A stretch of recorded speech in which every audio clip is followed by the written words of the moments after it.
Welcome to the AI Research Roundup. I'm Alex. Today is May 11th, 2025. We're looking at an ICLR conference paper, Synthetic Continued Pre-Training, published just a few months ago. This paper explores how language models, or LLMs, can learn from small specialized text sets called corpora, Standard Continued Pre-Training, or CAPTAIN, which is further training an existing model, often needs huge datasets. So the authors propose synthetic continued pre-training. Their method, EntiGraph, creates a large artificial dataset from a small one. It does this by finding key entities, mapping their connections in a knowledge graph, and then generating new text about these connections for the language model to learn from. Alright, so this figure visually walks us through the EntiGraph method for synthetic continued pre-training. You see, it starts with a small, specialized collection of documents. From these, EntiGraph first extracts important terms or entities. Then it builds a knowledge graph, which is a structured way to map out the relationships between these entities. Finally, a language model is prompted to create new sentences describing these relationships, resulting in a large, diverse synthetic corpus ready for further training with the language model. Okay, so building on how EntiGraph creates that synthetic data, this table really puts the author's approach into perspective. It compares their work, which uses a model with 8 billion parameters. These are like the internal settings the model learns, with other modern continued pre-training studies.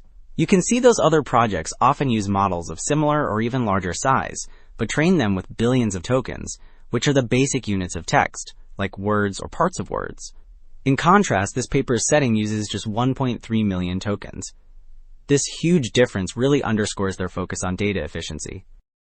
So, moving from that comparison of data sizes, this graph really visualizes the impact on performance. The vertical axis shows closed-book question-answering accuracy, essentially how well the model answers questions relying purely on its learned knowledge without looking things up. The horizontal axis represents the amount of synthetic data used.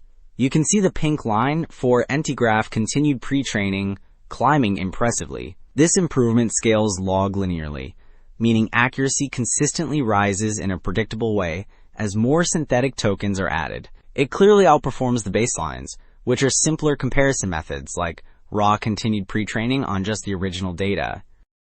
Building on that improved question answering, this next figure delves into closed book summarization. That's when the model summarizes content purely from its learned knowledge without rereading the original text. The vertical axis plots the number of false claims or errors relative to a human summary. The horizontal axis shows the number of salient claims. These are the important, correct points, again, relative to a human. You can see EntiGraph, shown in orange, achieves summaries with far fewer false claims and significantly more salient claims, placing it much closer to the human benchmark, that black diamond. So the model isn't just good at summarizing from memory, it's also quite adept at following specific instructions. This table gives us some examples, titled EntiGraph Instruct. You see it handling an explicit reference, like summarizing a named article. Then, for an implicit reference, such as a general question about changes in dentistry, it provides relevant points. It even tackles cross-article instructions, comparing distinct topics. This ability to follow varied commands shows the effectiveness of instruction tuning, a process that refines language models to better act on user requests, all thanks to the knowledge gained through EntiGraph. Alright, so beyond just following instructions from its internal knowledge, this table shows how EntiGraph also helps when the model can look things up. We're looking at an open book setting using Retrieval Augmented Generation, or RAG. That's a technique where the model consults external documents before answering. The EntiGraph CPT plus RAG setup reaches 62.60% accuracy, notably higher than the base model, with RAG at 60.35%. And recall at 8, which measures how often the correct information source is found among the top 8 candidates, is excellent. This demonstrates that the knowledge gained through EntiGraph nicely complements these retrieval methods. Okay, so we've seen EntiGraph complements retrieval augmented generation.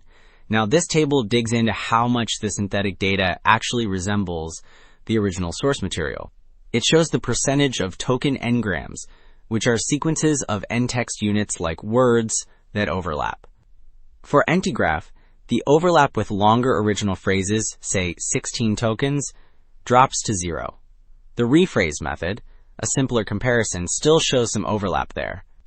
This difference highlights how EntiGraph generates more diverse and novel text, rather than just slightly altering existing sentences, which is key for effective learning.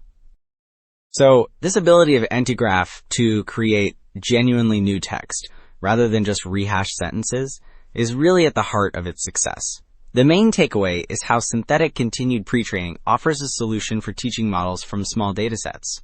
Now, continued pretraining, often abbreviated CPT, involves further training a model on specific data, but continued pretraining typically demands huge amounts. Synthetic continued pretraining, particularly with EntiGraph, creating a large, rich dataset from a little information, really sidesteps that data requirement.